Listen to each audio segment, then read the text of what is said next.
free to begin with. Would there be enough that I would interview? It's 810 episodes in now. And I find it's a wonderful experience, not only to pass on the learnings, my own learnings, but also of all the guests. It's also created a lot of business for all those women that have been interviewed. So it feels good. It feels like a big give back. But I mean, that is quite incredible. You've done 810 episodes. I mean, a lot of podcasts make it no further than a dozen. That's true. And that's actually a big problem in the industry, because what happens is people launch a podcast because they have a mission, they have something, they have the transformation that they want to make in the world, or they launch a podcast to grow their business. For those, the vast majority with a mission, something that they want to say or do or educate or whatever, they're not marketers. They're not entrepreneurs, they're not business people, so they launch this podcast and they fade because they don't know how to be an SEO expert, they don't know how to do all the marketing, it leads to a lot of burnout, and they don't really necessarily understand what it takes to monetize the podcast. And that's a major reason for founding Podopolo as well, because can we make it easy for people to do that? And that's what our AI does. So how do you utilize AI? Yeah, a couple of ways. First, it powers a recommendation engine that offers very personalized recommendations to people based on their interests, their friend relationships, perhaps their location, their demographics. And this is very important because people struggle to find podcasts that are, interesting to them. So that makes it much easier for the listener and viewer to find content that's relevant to them, especially when the app it's actually 6 million podcasts now in audio and video in all languages and such, right? So it makes it easier for them to navigate and find what they're interested in. That same technology, though, acts like a matchmaker. It allows the podcasters to be put in front of the exact right audiences that are already interested in their shows, so they can be discovered by the right people. It helps them really grow and enhance their audience. Podopolo is also socially interactive, so there's a way for users to create clips of podcasts and easily share a 30-second bite with somebody else and spark a conversation about it, put learning into action. And the other way that the AI really makes a difference is deep audience insights. Most podcasters are lacking data about who their audience actually is, what they care about, so we're the only platform that provides a full, transparent kind of single source of truth, I guess, about their podcast. What about the advertisers? Do you help them as well in terms of targeting people? 100%. So again, that same AI technology takes the guesswork out of advertising. Up until now, it's been like a numbers game, where a podcaster needs a really large audience because nobody knows who's listening. Not really. And the advertiser doesn't know, the podcaster doesn't know. So imagine for a moment that you actually do know, and say the podcast only has 1,000 listeners. They could be the exact right listeners for a particular advertiser. So we're able to matchmake there and deliver contextual advertising that the audience of a podcast would be interested in. So it's better for the listener, better for the podcaster, but for the advertiser, it's predictive. They get a much better return, and also the AI allows for brand safety because we know exactly what's going on in each episode because we're able to tag the content of each episode in real time. Melinda, we've got to leave it there, I'm afraid. Great to see you this morning. Thanks very much for joining me.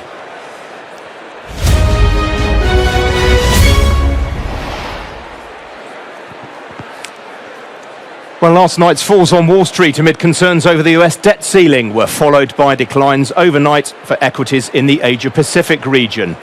Well, most of the indices were in negative territory. As you can see there, all the main indices in the region were lower. Hong Kong and Shanghai each fell by at least 1.25%. Well, in Europe, stocks are also in negative territory right now.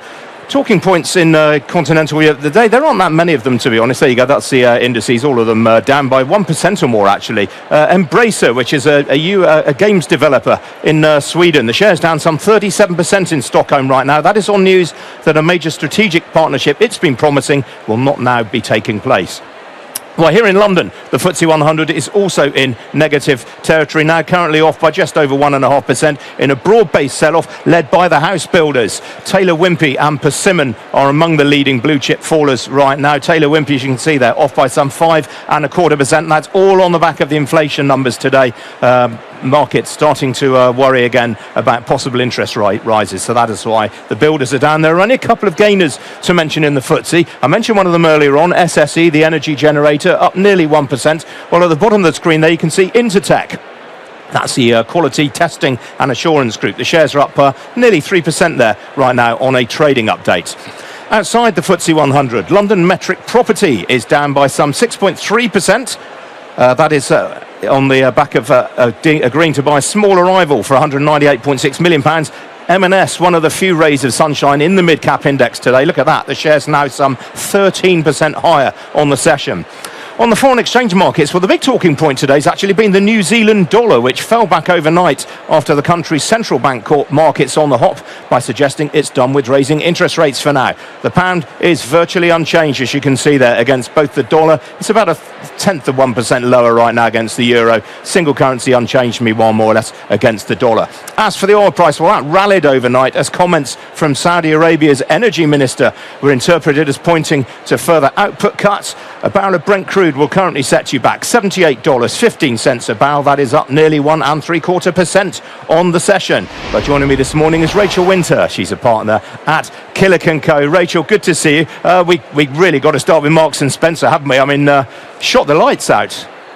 Yeah, they have. So this is a company that's been struggling for a long time. The shares are down 60% over 5 years. It's really kind of lost its way on the fashion side. It's had all these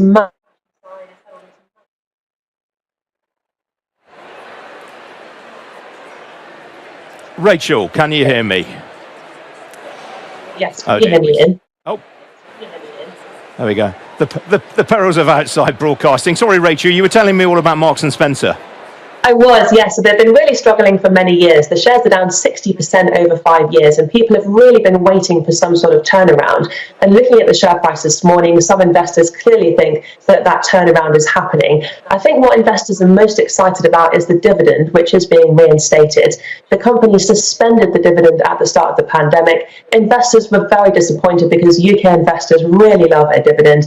And in the results this morning, the company announced it would be reinstating that dividend in November this year.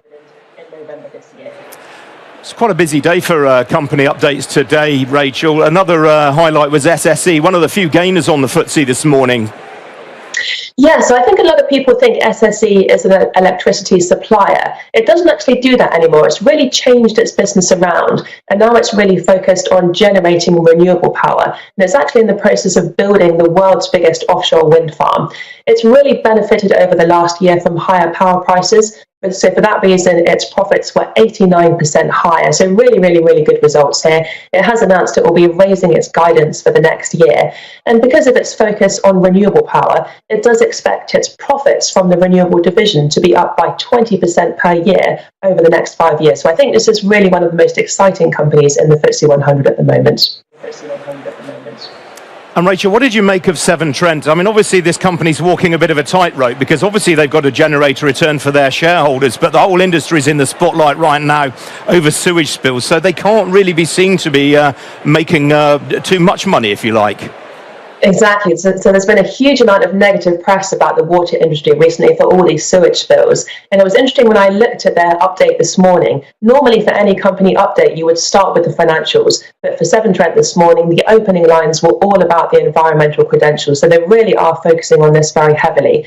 The shares are down today, and actually I don't think that's because of their results. I think it's because of the UK's inflation reading this morning. So the inflation reading was higher than expected. That means interest rates are likely to go higher, and that will send bond prices down. A lot of people treat the shares of water companies as though they are bonds because they're seen as quite boring and they pay out regular coupons in the form of interest payments. And for that reason, they tend to trade like bonds. So when bond prices come down, we tend to see the shares of water companies coming down too. And that certainly has happened with Severn Trent and all of its competitors this morning.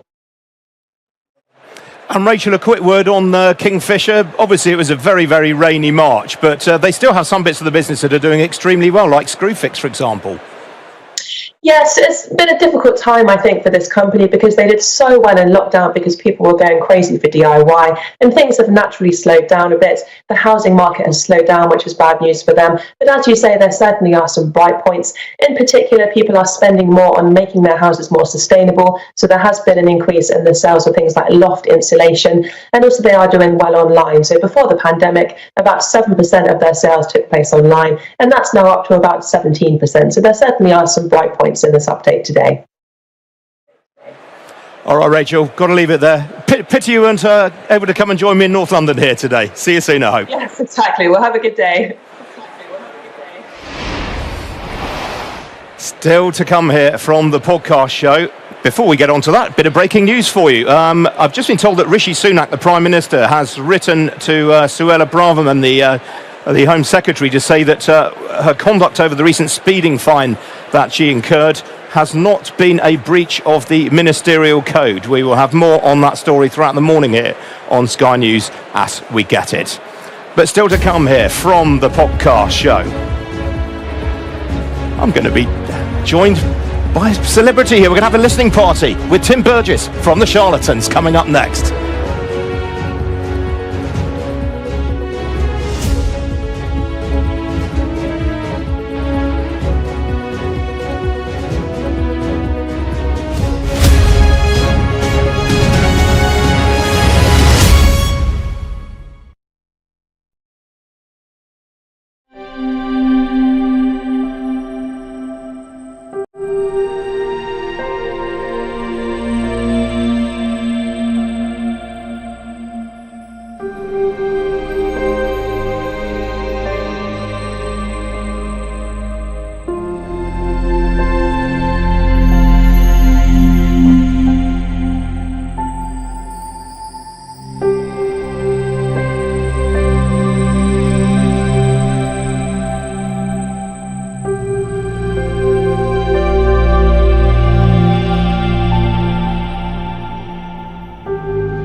How are you feeling?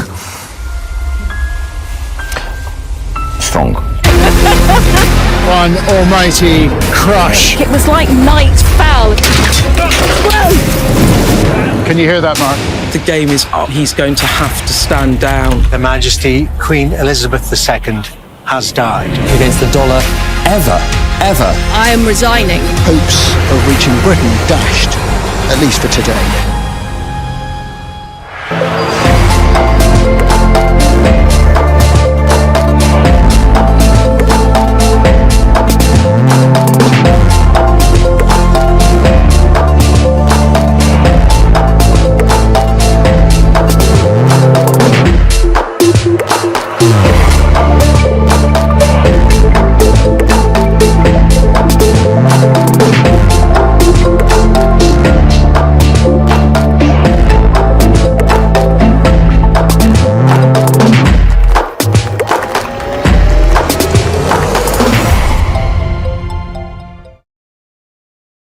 So we're coming straight to you. Welcome back. We're live from the podcast show here in North London. My next guest first achieved fame as the lead singer of The Charlatans, but over the last few years, he's gained many new fans as the host of Tim's Listening Party. During lockdown, Tim Burgess had the idea of gathering Twitter users to listen to albums together in real time. Since then, he and his followers have digested and discussed more than 1,000 albums, and the Listening Party is now in podcast form via Absolute Radio, with Tim continuing to share records alongside some of his favourite artists, and I'm very pleased to say he joins me now. Tim, welcome to you. Good to see you. What made you hit on the idea in the first place? Of the listening party on Twitter, well, I've been doing it for a little while with just the Charlatans, but it occurred to me during lockdown that people were looking for things to do, and it seemed like a helpful thing to do to encourage other artists to get involved on my Twitter platform. I mean, that was what really made it success. The fact that, I mean, I've listened to a few myself. You had Steve Hanley from The Fall on. And Peter Hook from Joy Division and New Order, of course. I mean, that's what really gives it some extra pizzazz, isn't it? Well, Steve and Hooky are, heroes of mine, but we kind of spread it out to new artists and artists that are heroes of other people. There's over 1,000 that we've done. We were doing at least 3 a day, and at the weekends like 10 a day. So it was kind of quite chaotic, but fun. So now it's turned into a radio show and a podcast, of course. What was the impetus for that? Well, lots of people would say to me that it should be a podcast, and I was like, great, just turn it into that then. And somebody offered me, my friend offered me a job being a radio presenter, broadcaster, which, you know, I'm still getting to grips with. It's not quite, you know, behind the scenes on Twitter, but I'm getting quite into it. And did you need to sort of do a lot of the technological stuff yourself, the sort of nuts and bolts of podcasting, if you like? Well, I have a lot of help. You know. but as it's become bigger, presumably it's quite difficult for you. Presumably you've got now people coming to you saying, can you feature our album? I mean, that's tricky. Well, it's been like that. You know, I mean, the first 3 weeks on Twitter during the lockdown, there were people that I knew or people that I could DM on Twitter, and then it became like just open to everybody. You know, they would contact me, brand new albums.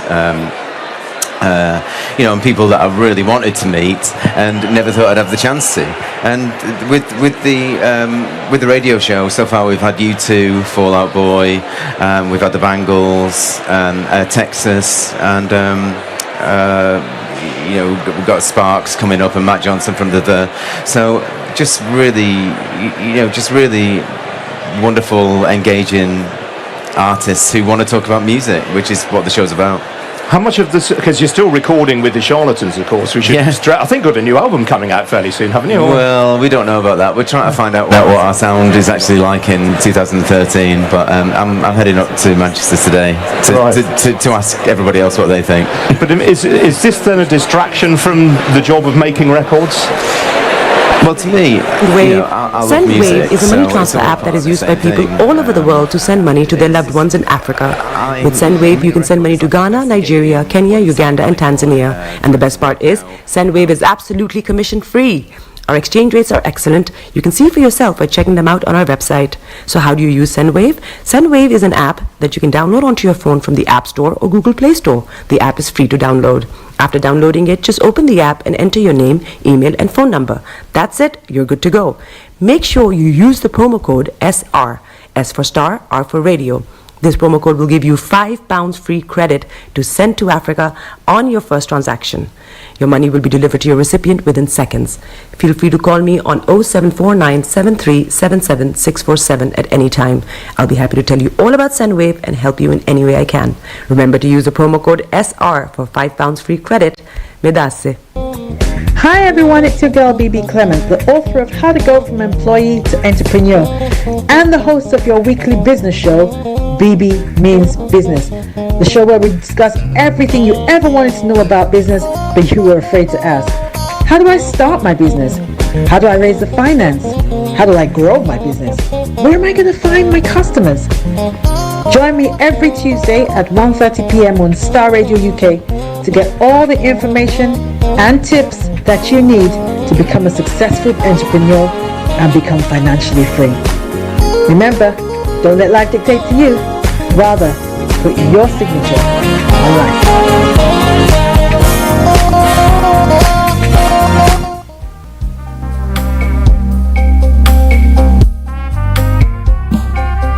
Are you looking for the fastest, reliable, and trustworthy door-to-door shipment company? Well, look no further. When was the last time your family received a shipment back in Ghana on time and in time? You are not sure? Well, Lamb Shippers, we pride ourselves with being the fastest, reliable, and trustworthy shippers you can use. You are assured of a prompt pickup anywhere in the UK by our personnel. They also make sure your items are well packaged to get to its destination in time. When it comes to door-to-door shipment, look no further. Well, Lamb Shippers, contact us on 07939009321 or 07498911820. Or you can visit our website www.welllamp.co.uk.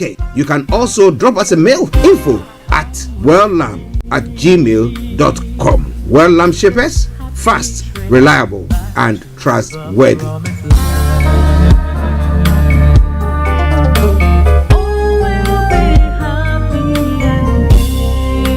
Hi there. Are you dreaming of owning your own house in Ghana? Then you will need a well-documented piece of land that is free from troubles. I highly recommend My Africa Property for any size of land that you will need. With My Africa Property, lands are available in Pram, Sopoli, Tohenia, Ogome, Dodova, Winneba, and many other locations at affordable prices. These locations are about an hour away from the airport, only 35 minutes from the motorway, 10 minutes drive from Central University College, 10 minutes drive to the beach, and close to Pram Senior High School and Ghana Men's Soccer Center of Excellence. For more details, visit our website www.myafricaproperty.com or call our UK office on 0208 123 2523. For our US and Canada offices, call us on +1 585 184 994145. You can also email us at ghana@myafricaproperty.com. Tune in to On Point here on Starr Radio UK with Empress Regina every Monday at 5 p.m. GMT.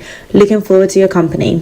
Check me out. He tells me my energy is making him tired. Yes! How do you get the energy to do I've been told that I have a lot of energy, but my goodness, I think today I have met my match, people. I have met my match, Miss Suzanne. Wow, amazing. One of the things that's the start of the darkness. The hole of darkness. So what did that? Myself and the world will adjust. And 2019. Forget the proverbial boardroom. Join me, Simone Frazier, on The CEO, the program that gives you the driving seat over your life. Every Tuesday, 8 p.m. only on Starr Radio.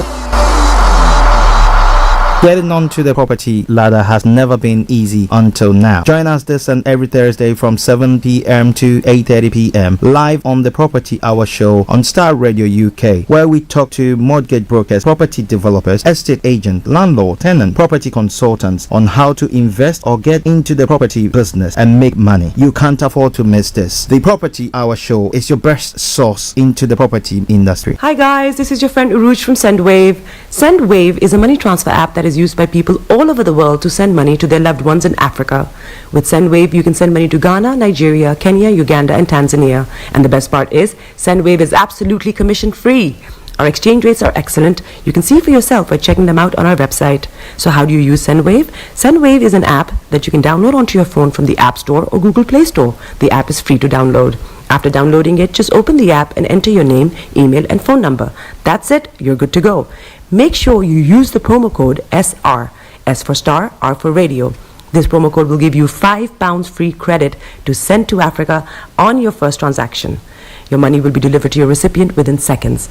Feel free to call me on 0749 7377 647 at any time. I'll be happy to tell you all about SendWave and help you in any way I can. Remember to use the promo code SR for £5 free credit. Medasse. Body is your man. Bekutu, show them you got the cocoa set. Ladies and gentlemen, it's your boy Harry Song, aka Mr. Songs. This is the Kingmaker Baba for the girls. We're here. This is Starr Radio. Don't go nowhere. UK, London. We they call them London for home. For here, we they call them London. And that's how you know. Just have fun and stay blessed. Broadcasting live online. Broadcasting worldwide, online 24/7. The best radio show. All around the world. In your car. At work. At home. On your smartphone. This is Starr Radio UK. Are you ready to turn it up? 10, 9, 8, 7, 6, 5, 4, 3, 2, 1. Though your heart is aching, smile even though it's breaking. When there are clouds in the sky, you get by. If you smile through your fear and sorrow, smile and maybe tomorrow you find that life is still worthwhile if you just smile. Hey, this is Archie and you are listening to Starr Radio UK and The Morning Show.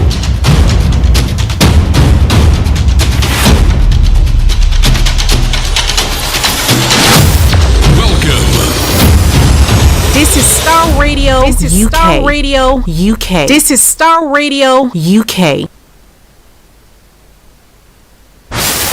Welcome.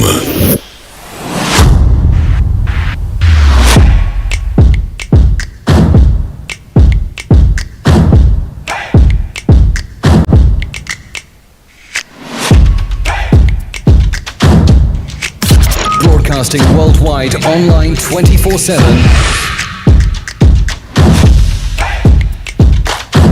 Enlighten your day with Starr Radio.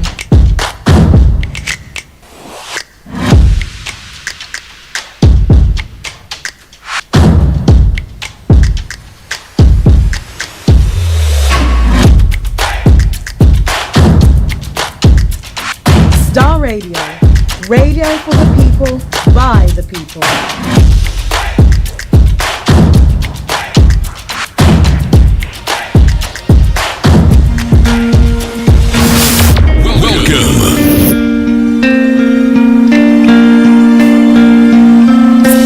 Love for you runs deep.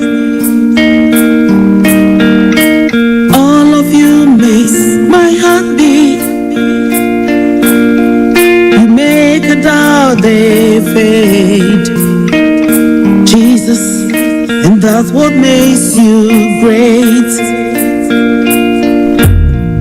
You hold the world in your hand. Once again, let me say massive good morning, good afternoon, good evening, good dawn to you, wherever you might be on planet Earth, and those of you on other planets as well. We want to salute each and every one of you and say welcome to the Wednesday edition of the morning show. Today is the 24th day of May, the year 2023, with the time now 10:42 from the hearts of London. I remain yours sincerely, the one and only. This is the morning show with Archie. But once again, let me say welcome on board. And let me say good morning to my team, Mr. Olayomi, Koiki, and Mr. Francis Gaye, my able producer. Once a good morning to you all, gentlemen. To Felix in Aberdeen, good morning. Kojo D, good morning. To all you wonderful people who listen to us from the UK, Europe, Asia, the Americas, the Caribbean area, and of course on the African continent. I salute each and every one of you and I say welcome to the program. And let me say a special good morning to Bishop Adeshina, Pastor Momo, Anthony Adedeji, Olakunle, good morning to you. And then to the one and only Aziz, good morning. Shamsuddin, I hope you are doing very well. So Maxwell Moyiwa, good morning to you all. All of you makes my heart. Share the broadcast with your friends and loved ones and invite them to like our pages as well. That is Starr Radio UK. And this is how the program will go for today. If this is the first time of tuning in, I'm going to bring you the code for the day. The weather forecast will follow suit, then the travel update as well. We'll move on from there to have a look at some of the stories making the rounds across the globe, known as Global Trotting. We continue from there at 11 o'clock to bring you updates from Nigeria. The program continues from there at 11:30. The lines are open for you to add your voice to the discussions. At 12 o'clock, we take you straight to the House of Parliament for the Prime Minister's question time. So in Nigeria, this is what's going to happen today. Stay tuned, don't you go away. Great are you, Lord, greatly to be praised. Great are you, Lord, great are you, Lord, this I celebrate. Holy, holy, God Almighty, the hand that made me who I am. Same God now, yesterday, and forevermore. And that's what makes you great.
heartbeat.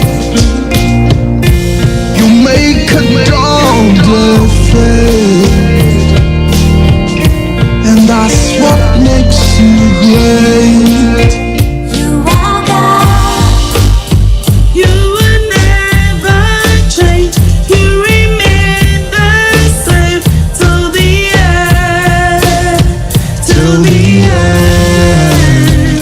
You are. Okay, my apologies for that. There was an urgent call from the Foreign Office in Accra, Ghana. Okay, so that's one important one. But wherever you are, thank you very much for holding on. Great are you, Lord. Great are you, Lord. No, interesting is it a deputy minister for the foreign affairs in Ghana or minister for foreign affairs? One of them. Okay. Yeah. All right, then let's move on. The quote for the day says, "People judge you on the basis of your character, not on the basis of your achievements alone." People judge you on the basis of your character and not on the basis of your achievement alone. So, what do you think about that? Yeah. So, make sure that whatever you are doing, you do it right. Back in the day, there was a song, "Do Me Right, Baby, Do Me Right, Baby." I've forgotten who sang that song, you know. That's a bit of old school for you. Love for you runs deep. All right, then now let's move on straight and let's have a look at the weather front. What has the weather got in stock for us today? You make a dawn fade. Well, dry with some areas of cloud around, but this will be interspersed with long sunny spells throughout the afternoon. A mild day with gentle winds. Tonight, areas of low cloud will move in from the north, those interspersed with clear spells. It will be a dry night with a light northerly breeze. Top temperature is going to be 21 degrees, the lowest is going to be 9 degrees. Pollen level, moderate, UV level, high, pollution low. Sunset 20:58 and sunrise for tomorrow morning 04:57 hours. And it is Starr Radio UK. It is your favorite African and Caribbean radio station in London.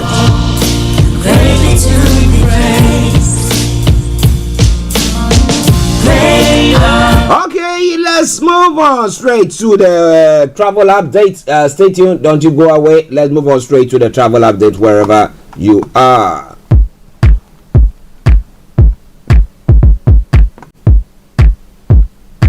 This is Starr Radio UK.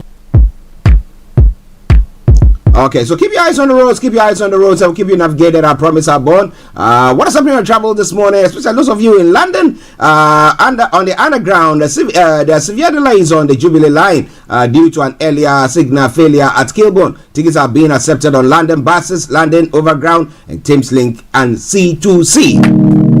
Also, Metropolitan line is suffering some part suspension and severe delays. No service between Wembley Park, Aldgate due to a signal failure at Kilburn. Now, severe delays on the rest of the line. Tickets have been accepted on London buses, London Overground, and Chiltern services. On the other side, the London Tramlink good service, DLR good service, London Overground good service there as well. Now, moving on straight to the major roads in London. A1, A20, A23, A41, Central London Red routes have all got serious delays. If you can avoid them, do your best to do so. The River Bus has got good service throughout. London Cable Car, good service there. And then the final segment of the travel out there, that is the National Rail. On the National Rail, Avanti West Coast has got minor delays. Cross Country, severe delays. East Midlands Railway, minor delays. First Trans-Pennine Express, minor delays. Great Northern, minor delays. Northern Rail, minor delays. Southwestern Railway, minor delays. And Great Western Railway, severe delays. And as I will say once again, well. Good morning, good afternoon, good evening, good dawn to you, wherever you might be on planet Earth. Enjoy your comment for today. But you know what? Continue to keep those eyes on the road.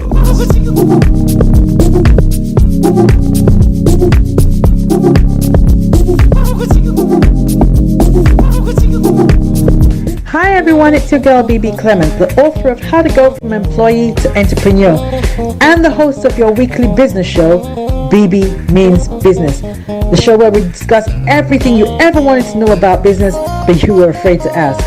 How do I start my business? How do I raise the finance? How do I grow my business? Where am I going to find my customers? Join me every Tuesday at 1:30 p.m. on Starr Radio UK to get all the information and tips that you need to become a successful entrepreneur and become financially free. Remember, don't let life dictate to you. Rather, put your signature on life.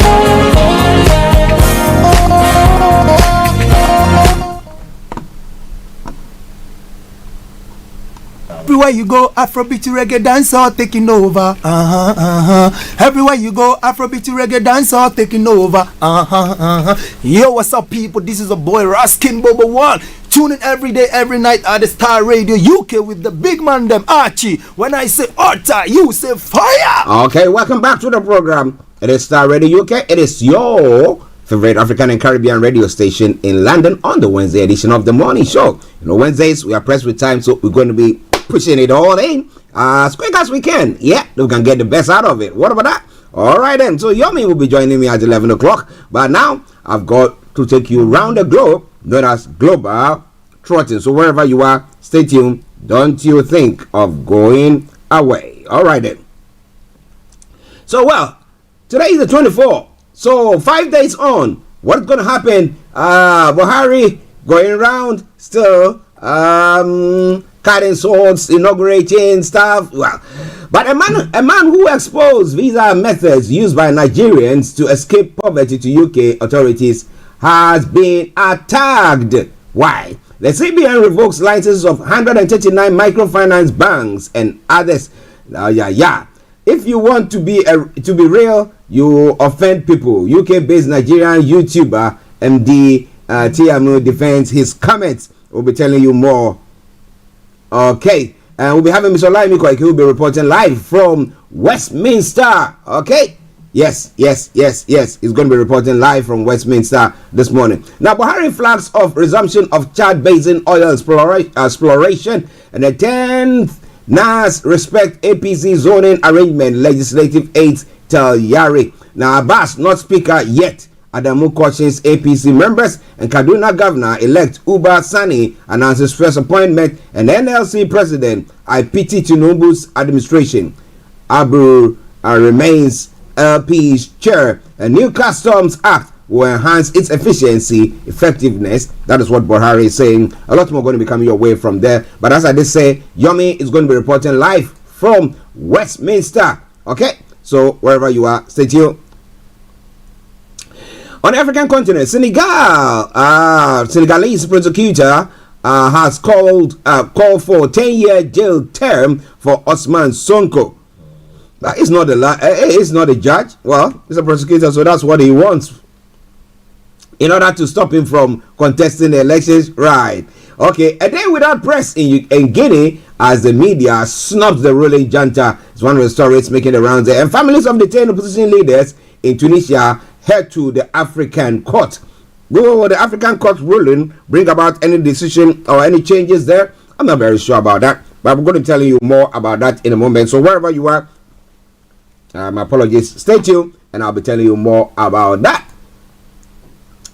30 years of deception, quack midwives, shocking trail of deaths and more practices. So it means that the regulator is not working very well. But university students asked me to match up the amount MPP gave them for their vote. NDC Kumewu parliamentary candidate is saying, oh my goodness. Okay, but what has happened on that or in that contest that took place, the by-election that took place? NSNIM has won that contest, that by-election. The MPP's NSNIM has won that election. And then in the eastern region of Ghana, many new mothers have been detained over inability to pay medical bills. I saw that story, and when I read it, my heart broke. My heart really broke. And I was asking myself the question, what can be done for them? That's why I need philanthropists to rise up. And let's see what we can do about that. Now, this all coming your way from Starr Radio UK.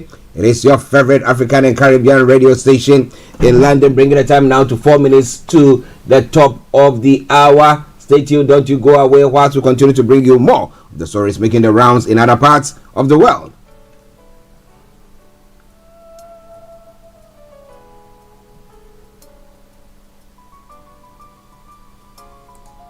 Okay, so in the UK as well, breaking news coming through. Braverman will not face inquiry over handling of speeding offence. The Prime Minister said the Home Secretary had given a thorough account and apologized and expressed regret. Okay. Now, if it's you, what do you think would have happened to you? Yeah. Well, maybe she doesn't want to be there. And they said, that's the Home Secretary. She broke the speeding regulations or driving rules, and therefore she's here with me. I said, well, she was my classmate in that 1 day or 2 days or how many days training that we had to do. Retrain. Okay, so that's breaking news that is coming through. But I tell you that the banter will continue when we take you to the House of Parliament this afternoon, exactly at 12 o'clock. Where Mr. Olayomi Koiki will be reporting from this morning, though. That's Westminster. Okay. So now let's move on to some other stories in the UK. Inflation has fallen for the first time below 10%, and bringing it to 8.7% in April. But the cost of groceries is close to record highs. So what is causing that? What is fueling that? More going to be coming your way from there.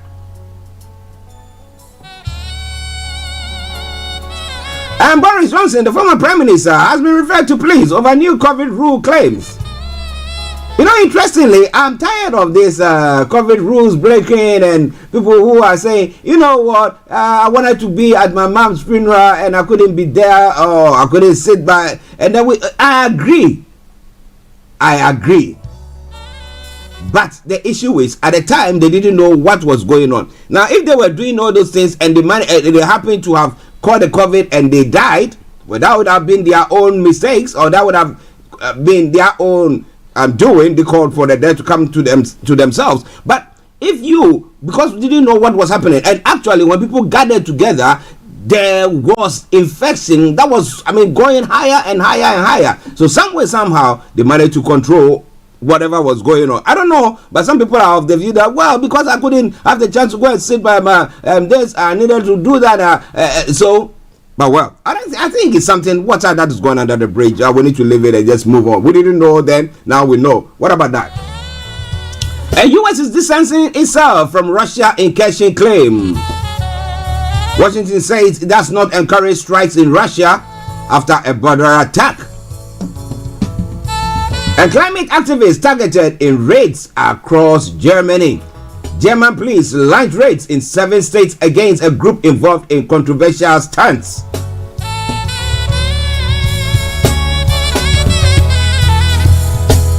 Well, in some other breaking news as well, Islam scholar Tariq Ramadan has been cleared of rape charge. The renowned scholar is cleared of rape and sexual coercion by a court in Switzerland.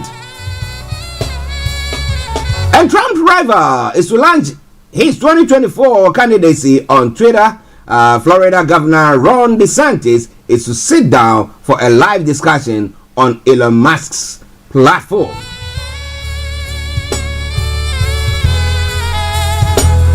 And people have started school fire over confiscated phone. The teenage girl in Guyana carried out the deadly arson after being disciplined. Wow. She was properly angry. Alright then, let's take a musical break. A lot more going to be coming your way from there. When it comes to Nigeria, Tribunal Atiku Obi tackled Tinubu as hearing begins yesterday, and criticism have continued to trail the remarks of a Nigerian YouTuber, as I did say earlier on, who is showing how Nigeria is jackpot from that country to the UK. The governor of Benue State, Samuel Otum, on Wednesday said he had forgiven the president, Major General Muhammadu Buhari, retired. Okay, a lot more going to be coming your way from there. It is Starr Radio UK. It is your favorite African and Caribbean radio station in London. Don't even think of touching the dial. Keep on keeping on. Let's enjoy this music and coming your way from the one and only Mog, and he says your presence. This is the first time I'm listening to it with you though, so enjoy.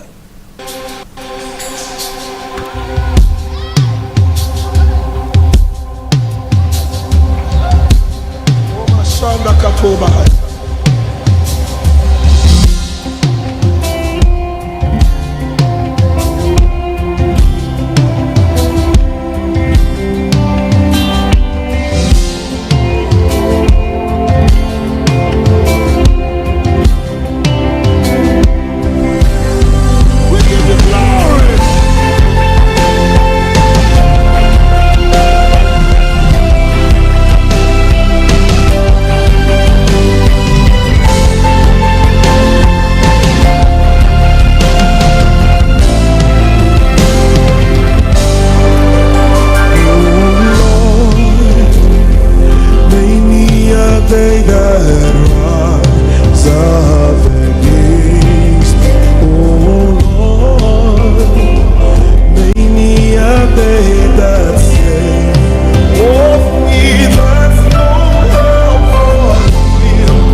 It says your presence. But it's all coming away from Starr Radio UK, your favorite African and Caribbean radio station in London. A warm day here in London, where I've got my colleague Mr. Olayomi Koiki, who is bracing himself, enjoying the sunshine in Westminster Abbey Palace. Westminster Palace, let me call it that way, not the Abbey, the Westminster Palace. But I'm going to be taking you straight to him, because of course you know it's a Wednesday edition of the morning show.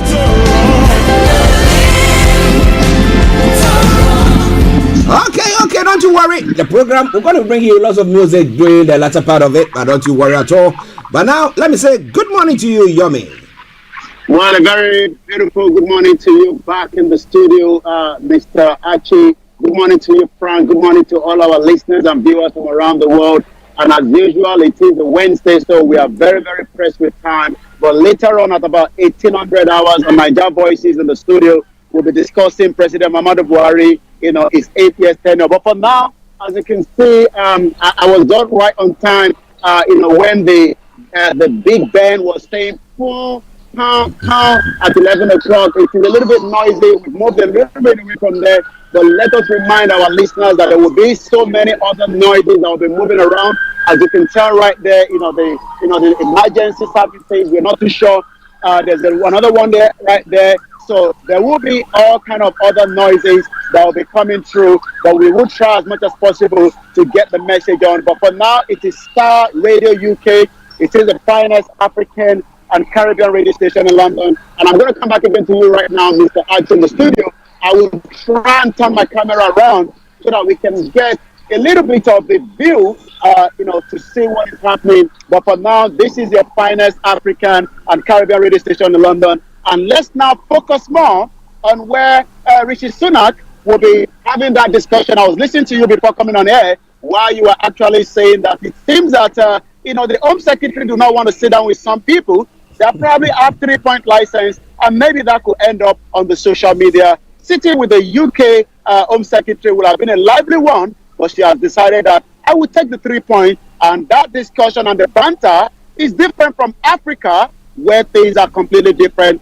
They've actually removed the Commonwealth flag, as you can see there, where almost about 3 weeks ago, precisely when we had the King Charles coronation in London, remember that all this area was full of the Commonwealth, where Nigeria is one, Ghana is one, and so many others. But for now, right in front of the Westminster Abbey, Westminster Palace, rather, this is Starr Radio UK. It is the finest African and Caribbean radio station in London. And I'll return back again to you now in the studio, Mr. Archie. Yes, listeners, in your views, there is the Westminster Palace, there where this afternoon there's going to be the banter between the Prime Minister and the leader of the opposition party, that is Sir Keir Starmer. Okay, but now we have got Mr. Olayomi Koiki, who is reporting live from there. And because it's a Wednesday edition of the morning show and press with time, we're going to be staying with him. We're going to be getting on. But let me say good morning to Bishop Adesina. He says good morning and good job there, Bishop. Good morning to you and to all the crew in that office. Yes, your mates there. We salute each and every one of you for the good work that you are doing there.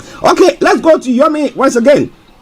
Well, how many days more for the president to the inauguration of Tinubu to take place? But Tinubu's inauguration, security agencies raid hotspots, and we know that Biden has named the team that are coming down, the delegation that is coming down. But Yomi, where have they raided, and why have they raided them?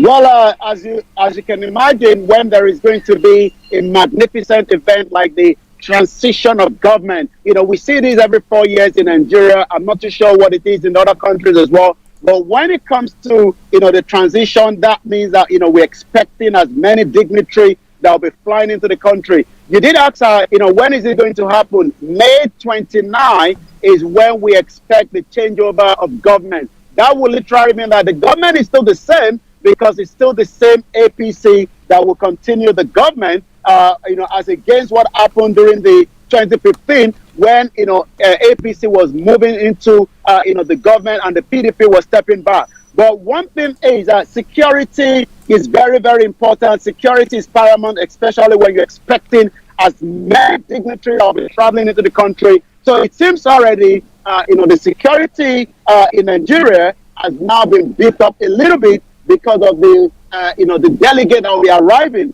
They are not going to arrive until maximum a day before the inauguration. But one thing you ask is, what part are they also checking out? They are going to focus more around Abuja, because Abuja Eagle Square is where this event is going to be taking place. And that literally means that if you do not have any business in Eagle Square on the 29th, our advice is just stay clear, because the security operatives are not giving any room for what we call jaga jaga or jege jege in the Yoruba language or in the broken English. I'll come back again to you in the studio. This is still Starr Radio UK reporting from Westminster this morning, as we continue to look into what is happening in Nigeria, and the most important thing, as the election tribunal continue, but it seems that there might not be a deadlock before May 29.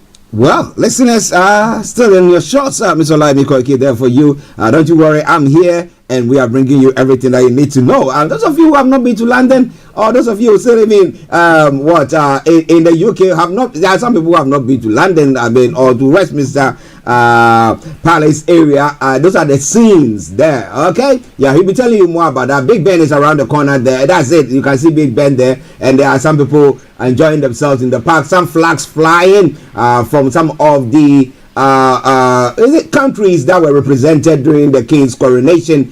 Some affiliated countries with the UK there. All right then. So let's move on. Whilst Yomi is trying to show you pictures of what is happening this morning.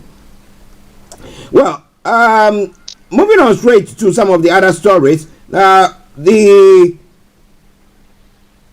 Abiodun is saying that they should blame Amosun, the former governor of the state, yes, for Dangote's sighting of his refinery in Lagos State. Now, what was wrong, or what is wrong with Dangote citing the refinery in Lagos State? What is exactly going on there, Yomi? Well, if you probably would not know, Ogun State is just about 45 minutes drive, to Lagos State, but that is in reality, you will probably spend more than 3 hours because of the gridlock, the bad roads and all that. We're coming towards the statue of Nelson Mandela. Remember that was erected here some few years back, and we could remember that Mandela fought during the apartheid as well. But we're going to come back to that. Right there is the the statue of the late Nelson Mandela. Just very close to Westminster Abbey, where the coronation took place as well. But for now, let me come back again to you in the studio, because the question you did ask was, why not in Ogun State? Why in and I'm Lagos. Sorry, we're just gonna get the camera back to my face so that we can stable a little bit while we have the conversation and the view. Sorry about that. There's a lot of movement there. Don't worry. Yes. Don't we're worry. good to go right now. Yes. So what you can say is that during the Ogun State Governor Amosun was meant to be the one to deal with Dangote, so that Dangote would not be taking the project to Lagos State as we know right now. But actually, that project went to Lagos State because there was not what we can call a cordial relationship between Amosun, the previous governor, of Ogun State. So let's go into it. The now present governor is now saying on Tuesday. Remember that Dangote refinery is now in operation on Monday. Absolved himself of any blame in the situation that led to the relocation of a $19 billion Dangote refinery from Ogun State to Lagos. The Ogun State governor is actually saying that who confirmed that it was the chairman of Olokola Free Trade Zone in Ogun State, waterside local government area of the state, during the administration of the former governor Ibukun Amosun. He actually said it was not part of the move that frustrated Dangote out of Ogun State, where the project eventually ended up in Lagos State. So it seems that the project of the refinery should have been situated in Ogun State, but there was some kind of bottleneck. Just as we do know, we have tried a lot of businesses as diaspora in Nigeria, but it's all about the bottleneck. And I could remember last week, I saw on the social media the Oyo State governor traveling to London, talking about the business summit. I have been in the country for the last 24 years, and the question we ask some of these governors is, what is the outcome of the business summit in London that does not have any effect on the citizen, whether in the southeast, in the middle belt? I have been tired for attending as many business summits because the result never approach on the ground. So that literally means that some of them are just coming to visit London, just as we are here in London as well this morning. I return back again to you in the studio, and right behind me, like I said, it is the statue of the late Mandela as we continue. And I'm going to move a little bit more. Maybe we can still catch up before. I know we are pressed with time, but we'll be moving to see, maybe we can see a little view of the Abbey where the church service during the coronation took place. Starr Radio UK, I return back again to you in the studio, Mr. Archie. Wow, listeners, Mr. Olayomi Koiki at Westminster Palace area, where he's trying to bring you a view of what happens or what is in London, especially when it's sunny a bit. You see someone who was jumping or just doing whatever behind Mr. Olayomi Koiki. He didn't see that because I was seeing it. But that's what happens when we are doing live broadcast from anywhere. Everybody wants to be in there doing all sorts. All right then. Now let's come to the tribunal hearing. We were thinking that, yesterday there was speculation about the 26th, there was going to be a verdict, and we know that because of that, the president, Buhari, will try to give a holiday so that doesn't, so that it will just stall the whole thing. I don't know, I'm not sure whatever is happening. But we had Peter Obi and Tinubu getting Atiku getting in to tackle Tinubu on the hearing there yesterday. What is the update from there? Well, there's a lot of information, like I said, bear with us, there's a lot of noise. That is one of the most iconic sightseeing buses that if you're in London, you might want to catch on one, or sometimes if you're on that small holiday, you might want to check on that. But the most important question you're asking, the petition, the election petition continue, but the question is are we going to get a result, in terms of, the timing? It's all about the timing. We are now talking about 5 days before the most important transition, in terms of the election that have taken place on the 15th. So let's take a look at, what we do have in terms of the latest update as we speak right now. Once again, this is still Star Radio UK. It is the finest. Election Tribunal, Free Nigeria movement have now frowned on the rejection of a live broadcast. So we are not likely to see any live transmission right inside the Election Tribunal, but a political group known as the Free Nigeria movement has now called out the rejection of the live broadcast of the Election Petition Tribunal proceeding. It's saying it is the earliest way, earliest way of Nigerians to follow up on these. And this literally means that we just have to wait, for the outcome each time after the proceeding. But like I said, whether there will be a final outcome, where Nigerians will know whether Tinubu will continue to be the president or there will be a rerun, all this is still in hanging, because 5 days now, the government continue to prepare for the inauguration, while Atiku and Peter Obi continue to drag it right there, trying to find a solution to whether there will be a kind of, a review of the election that took place right on the 25th of February 2023. Star Radio UK, I'll come back again to you in the studio, Mr. Archie. Yeah, interesting about that group that is called out the fact that the tribunal hearing is not going to be aired or is not going to be shown or broadcasted. Now the issue is, I think that if you broadcast it, now people will be the judges themselves. Even if the judges rule whatever way, even if they rule in favor of the petitioners, the listeners or viewers will see that, whoa, this was a genuine thing that Tinubu really won, or it was the opposition that won. But I don't know why. If when somebody is telling you, I want to search your pockets, and you say, I don't want you to search my pocket, and you say, what right do you have to search my pocket? It's my own pocket. Then I mean that there's a tendency that you might be holding something, but somebody will say that is their view, or that is what they also want to do there. Yomi. Well, you're quite right. People have different views, different opinions, to these election, tribunal that is going on in Nigeria. But one thing, that a lot of Nigerians are expecting is the judiciary is the final, beat for the man, for the layman. And if the judiciary fails, that literally means that there will be more problem ahead. But whether that is going to be something that we will say that the judiciary will be able to give us a final, I'm just trying to give you a better view of the Big Ben right there, as you can see right here. Yes, we managed to get it there because it's one of the most iconic, well-taken pictures. But you are quite right. More Nigerians are still not really pleased, with the outcome so far, especially when they are not given the opportunity for what we call a live transmission from the court itself. Wow, listeners, Star Radio UK. Miss Gold, good morning to you. It's been a while. It's good to see you all, and good to see you too. All right then.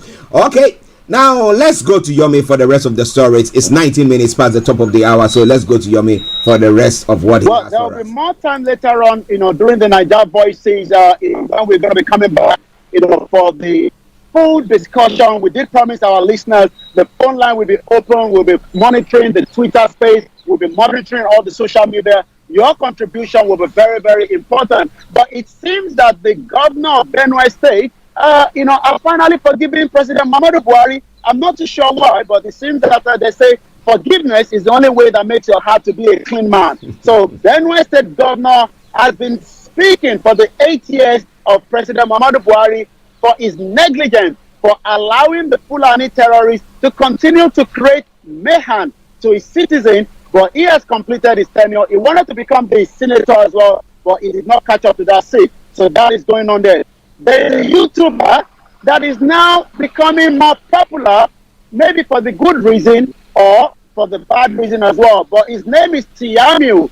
Tiamiu ran an interview with BBC in London, telling the BBC that as many Nigerians are only coming with their family, not because of the education purpose, but for the fact that they are coming into the country so that they can live here, they can migrate here.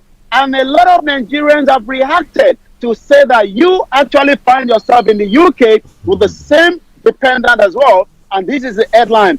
A YouTuber Tiamiu have now apologized over the comment on the BBC. He was even bragging on his social media handle to say it seems that negativity has made him to be able to be more popular. And what do we know about him?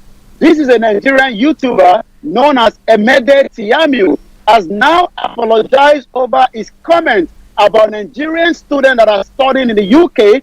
In an interview with the BBC, the YouTuber made the apology in a video he shared on his YouTube account today, following the backlash since yesterday, as many Nigerians are calling on the social media, and some of us have been receiving so many calls to say, since the UK have now announced, remember that yesterday, the UK government have now actually said that from January next year, you will not be able to bring your family into the UK as it used to be before. It's not just particular to Nigerians, but it's also particular to other countries as well. Because of our time constraint, I'm just going to go straight to the social media. But the top number one that is trending on the social media is still the tribunal. And again, we can confirm that Seun Kuti has been released on bail yesterday, but we're expecting him to return back to court later on today. So what do we know that is trending? Yes, 47,000 tweets so far.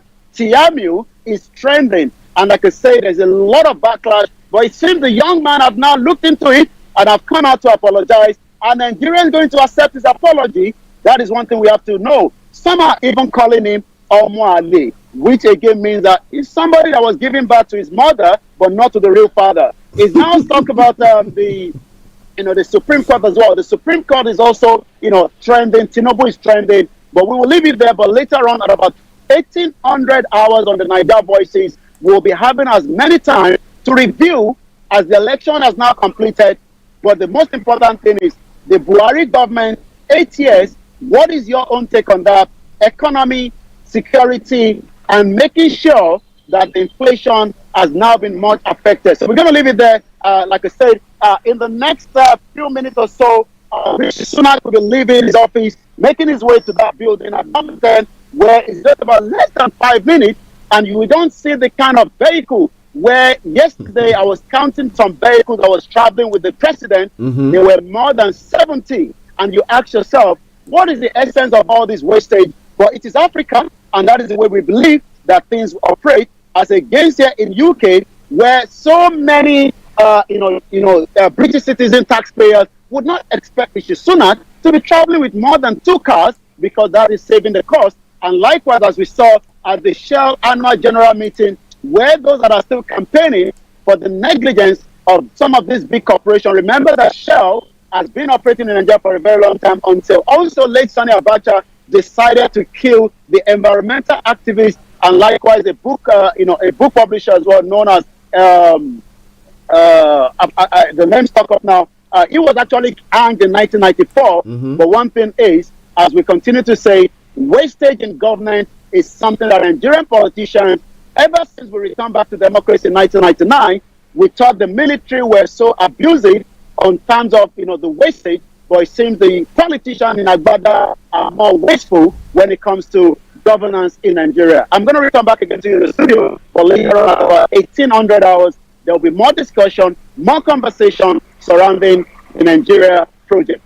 Well, listeners, it is Starr Radio UK, your favorite African and Caribbean radio station in London. Bringing the time now to 11:25. Mr. Olayomi Koiki, bringing the updates from the Westminster Palace this morning. A view of what we have here in London. You look at that and then compare what he was talking about, the convoy that the president is when he's moving from point A to point B happens there, and he's talking about counting up to about 70 vehicles moving in the convoy, moving the president from one point A to point B. But here, the most that you see, even when the Queen died, how many vehicles did we see? Well. This all coming your way from Starr Radio UK. So, Yomi, before you leave us. Well, stay tuned. Archie take you through the rest of the segment, but I will be back at about 1,800 hours for what we call the Naija Voices. If you have not listened to it before, it will be very fantastic. And as you can see from the Big Ben, there is just exactly 25 minutes past 11, with so many tourists, especially that look like they're from Japan, which I believe so, because most of them we know have a good relationship. Remember that Rishi Sunak was in Japan for the G7, is currently back, But as many Nigerians would love to be in the country as well as a Commonwealth citizen, but it seems that is not happening. And it looks like a YouTuber has done more damage than trying to bring more peace to Nigerians that are already frustrated. This is now Starr Radio UK. This is how far we can go. Thank you very much, Yomi. We'll see you later. Bye for now. Bye. Well, listeners, that has been Mr. Olayomi Koiki reporting live from Westminster Palace this morning. I know he'll be continuing the broadcast on the other platforms for you to see whatever is happening there. But Bishop Adesina says Buhari realizing his atrocities when leaving office stated this morning, if anybody disturbed him after 29th of May, handing over any accountability, Niger Republic will deal with that person. Or Niger Republic. Oh gosh. Niger Republic will deal with that person. Well, my brother, is that a threat? My apologies. Okay, is that a threat? Well, it seems to be a threat. So, is it trying to call? What is it from Niger? That is saying that anybody calls him or for any accountability or stuff, Niger will come in. What does it mean by that? Well, Bishop, I mean, can you elaborate? Because it's quite interesting. If that's exactly what he said, that is quite scary there. Does he hail from Niger? Then has he been a Nigerian governing or presiding over Nigeria? What do you think? Well, listeners, it is Starr Radio UK. It is your favorite African and Caribbean radio station in London. We're going to take a break, and once we come back, we're going to continue with the morning. So I'm going to bring you all the other stories making the rounds. But as Yomi said, this evening, exactly at 18 hours, that's the same time, that's 6 p.m. Nigeria time, he will be here in the studios bringing you nothing more than the Niger Voices, where he's going to be looking at the president. I'm going to say the former president. He's still the president and his legacy. And the lines will be open for you to be able to also share your take on that. Bishop says that he doesn't know what he really means by that. Whether he's a Nigerian who has ruled over Niger, but well. Somebody will say, you know what? That is the Babylon system, isn't it? Okay, enjoy this tune and I'll be with you. Stay tuned. Don't you go away. Celebration of the King. Sing Bob Marley. Love. 1, 2, 3.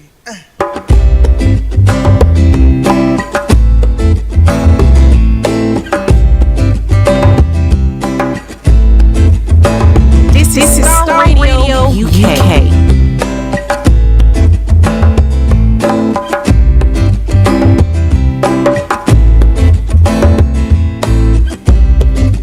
Refuse to be what you wanted us to be. We are what we are. That's the way it's going to be. If you don't know, you can't educate for no equal opportunity. This is Starr Radio Talking about my freedom, people freedom and liberty. Yeah, we've been treading on the wine.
listeners, it is Starr Radio UK.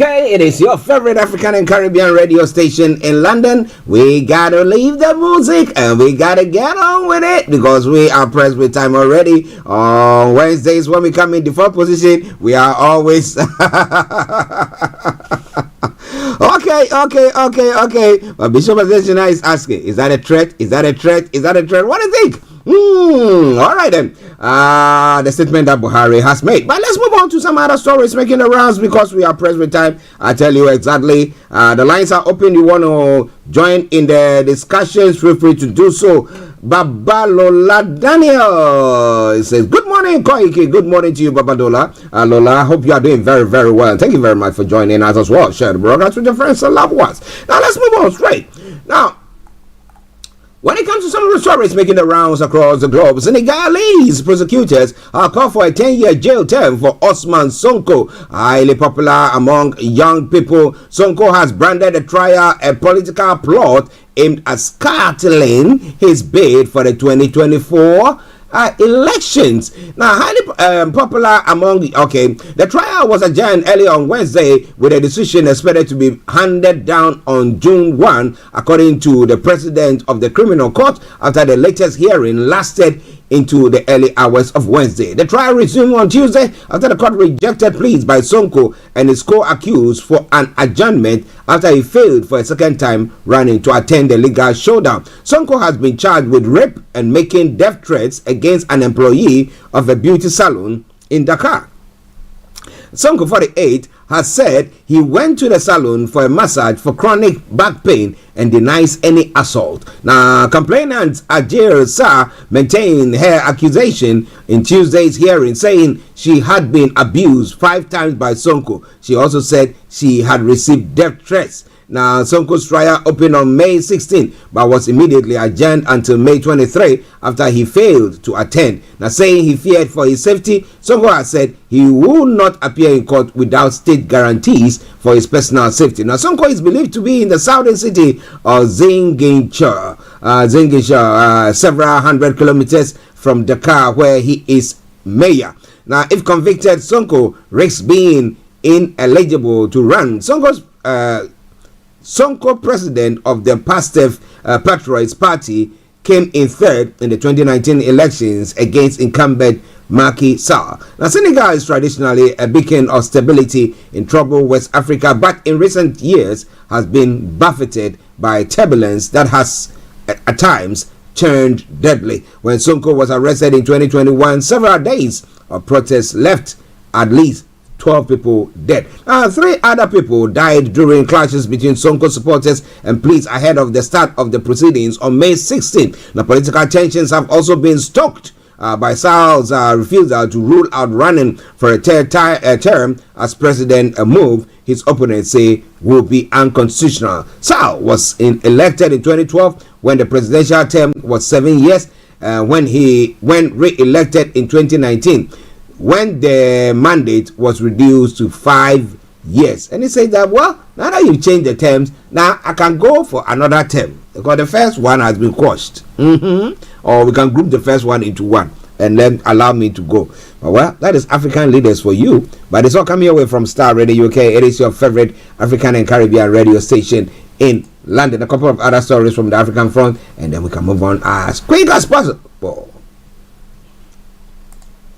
In Guinea, several private media and online outlets in Guinea launched a one-day boycott of news in protest at press and internet restrictions by the authorities. The protest was announced on Monday after the ruling military shut down 2 radio stations owned by the Afrique Vision Group, limited access to popular websites and social media, and threatened to close any media that undermines national unity.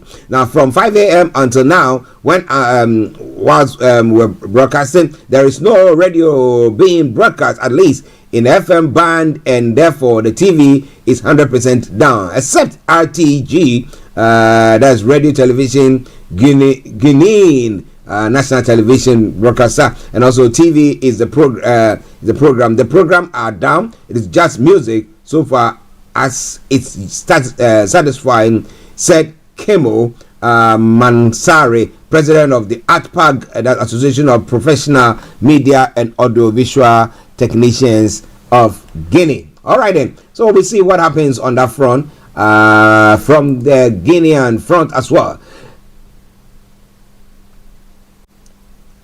Well, Georgia has announced the release of 2 sailors who were kidnapped off the shores in Gabon. Now, Georgia on Wednesday announced the release of 2 sailors kidnapped on early May by pirates off the coast of Gabon, close to Gabonese commercial port. The 2 Georgian sailors kidnapped in Gabon were released on the 21st of May thanks to the efforts of the Georgian Foreign Minister, the Georgian Embassy in South Africa, and the Georgian Shipping Agency. Georgian diplomatic spokeswoman Marie Nashville told us the sailors were kidnapped on the 2nd of May when pirates attacked their ship, the Greb Boka, which was docked in Gabonese territorial waters. She said the 190 meters long bulk carrier owned by the U.S. shipping company Eagle Bulk Shipping Incorporated, but flying the Marshall Island flag, was attacked while at anchor less than 8 kilometers off the Gabonese commercial port of Owendo on the outskirts of the capital Libreville. A judicial source in Gabon said earlier under conditions of anonymity. Well, the 3 sailors are in satisfactory condition, Ms. Nashville said, without giving details of the conditions of their release or the fate of the Russian captain. Well, it's all coming your way from Star Radio UK, your favorite African and Caribbean radio station in London.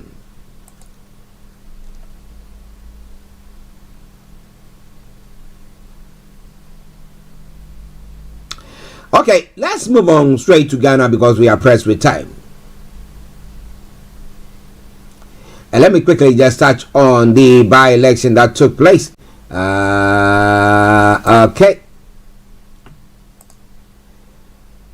Well, the New Patriotic Party's candidate Ernest Yao Enim has been elected the new member of parliament for Kumewu in the by-election held on Tuesday, May 23, 2023. Now, he pulled 15,264 as against his closest contender, the opposition National Democratic Congress NDC Akwesi Amankwa, who garnered 3,723. The independent candidate Kweku Dua, who contested the former MP in the 2020, who some political watchers believe could cause a stir, managed to secure 2,478 votes. The second independent candidate, who also bears the name Kweku Dua, had 62 votes. He is a non-starter, right? The Kumewu by-election became necessary after the incumbent MP Philip Basso died in March 2023. Bishop Adesina says the news in Nigeria, Vanguard, 24th of May. The news is in Nigeria's Vanguard. President Muhammadu Buhari said the people of Niger Republic will defend him if anybody moves against him after May 29th handing over from office. And he continues to say, Jesus Lord. Why will people from Niger be the ones who are going to protect him or defend him? Why? Is it because you remember back in the day he donated some trucks, some pickup trucks, some monies, and we're doing lots of things there? Is it because maybe he helps from there, but they didn't tell anybody? Because they all come out with all sorts of certificates, birth certificates and stuff like that. Well, we're not very sure how old even Tinubu is at the moment. That's a serious one. But well, his legacy is going to be discussed this evening exactly at 18 hours when Mr. Olayomi Koiki comes on.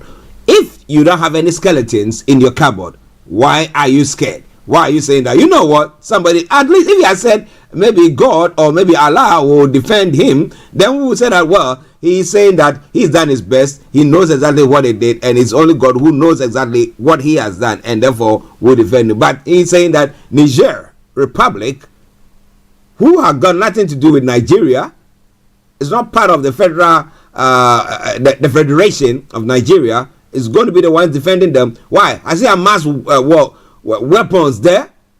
My goodness. Well. You want to know more? Join Mr. Olayomi Koiki exactly at 18 hours when he comes your way.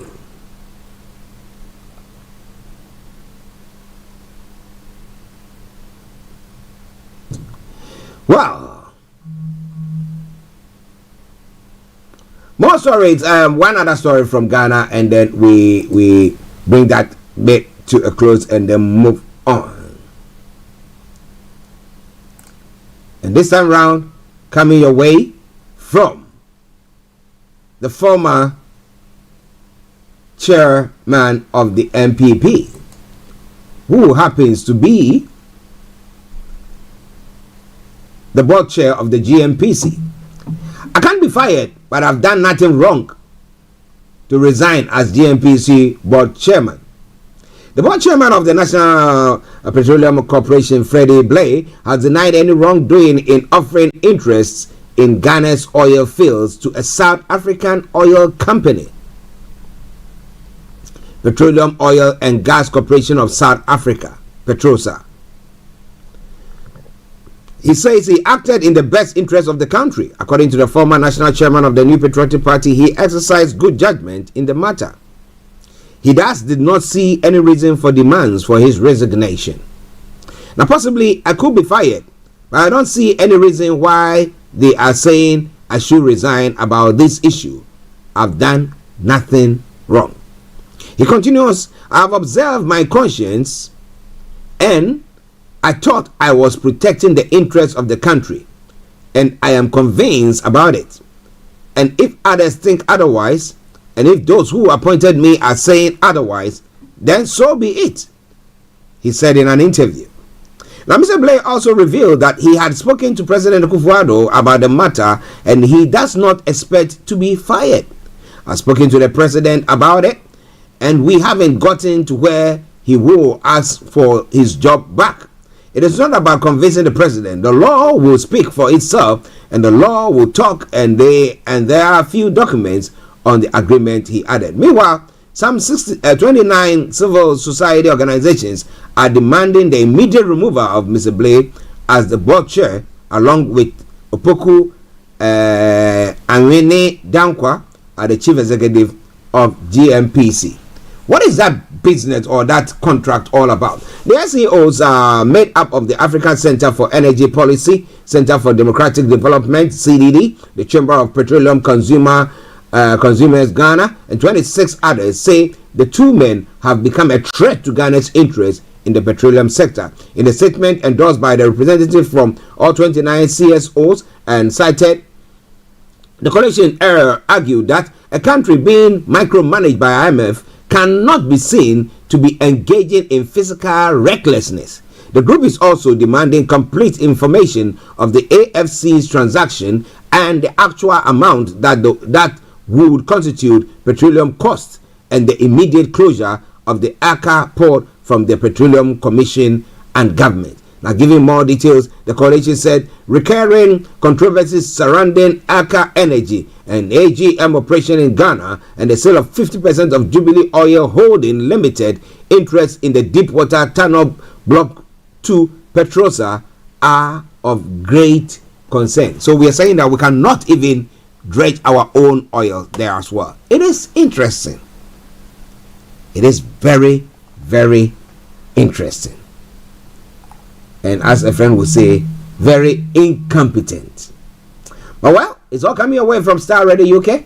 It is your favorite African and Caribbean radio station in London. And we take a quick break. I have a sip of water and I bring you two other stories making the rounds in other parts of the world. So stay tuned. Don't you go away. It is Starr. It is your favorite African and Caribbean radio station in London. Hi guys, this is your friend Uruj from SendWave. SendWave is a money transfer app that is used by people all over the world to send money to their loved ones in Africa. With SendWave, you can send money to Ghana, Nigeria, Kenya, Uganda, and Tanzania. And the best part is, SendWave is absolutely commission free. Our exchange rates are excellent. You can see for yourself by checking them out on our website. So how do you use SendWave? SendWave is an app that you can download onto your phone from the App Store or Google Play Store. The app is free to download. After downloading it, just open the app and enter your name, email, and phone number. That's it. You're good to go. Make sure you use the promo code SR, S for Star, R for Radio. This promo code will give you £5 free credit to send to Africa on your first transaction. Your money will be delivered to your recipient within seconds. Feel free to call me on 0749 7377 647 at any time. I'll be happy to tell you all about SendWave and help you in any way I can. Remember to use the promo code SR for £5 free credit. Medasse. Welcome back to the program. It is Star Radio UK. Let me say good morning to our Papa, Reverend Bruce. Yes. Okay. Let's now move on. Since we've got only about 14 minutes to bring the program to a close, let's move on quickly and have a look at some of the other stories making the rounds there as well. On the international front, Ukraine war, U.S. distances itself from the Belgorod incursion into Russia. The U.S. has distanced itself from an incursion into Russia, which Moscow says ended in the defeat of armed insurgents who entered from Ukraine.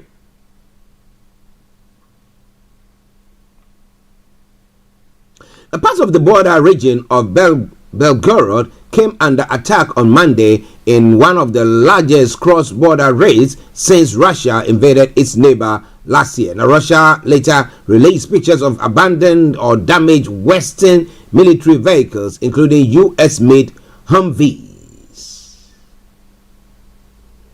Now, a State Department spokesman acknowledged reports circulating on social media and elsewhere that the U.S.-supplied weapons had been used, and said his country was skeptical at this time of the veracity of this report. In a news briefing on Tuesday, Matthew Miller added, "It is up to Ukraine to decide how to conduct this war." Now, some Ukrainian military experts and bloggers have suggested that the images of destroyed U.S. vehicles released by Russia could have been staged.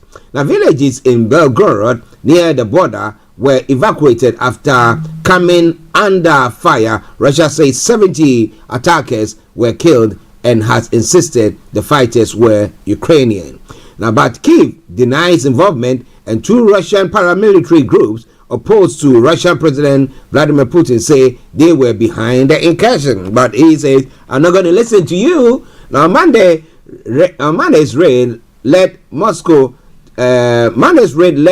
to declare a counter-terrorism operation, giving authorities special powers to clamp down on communications and people's movements. Now, the measures were only lifted the following afternoon, and even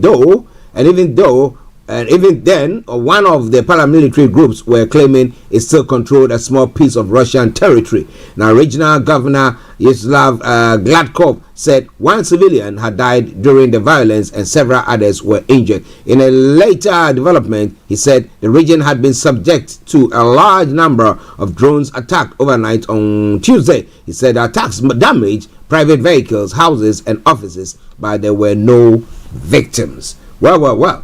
It is Star Radio, okay? Those are some of the stories making the rounds there. And it is the Wednesday edition of the morning show. 11 minutes to the top of the hour at a time. In the next 11 minutes, I'll be taking to the House of Parliament for the Prime Minister's question time. So stay tuned and don't you go away. In this part of the world, in the UK, we have climate activists who go around gluing themselves to trees and climbing all sorts of things. But in Germany, German climate activists have been raided for four main criminal groups. The German police have carried out raids in several states in a probe into climate campaigners suspected of forming a backing a criminal group because of their controversial activities. 7 people aged 22 to 38 are suspected. No arrests have been made. For months, Let's Generation, that's how they say it in German, has disrupted traffic in German cities and performed stunts like hurling mashed potato at an artwork.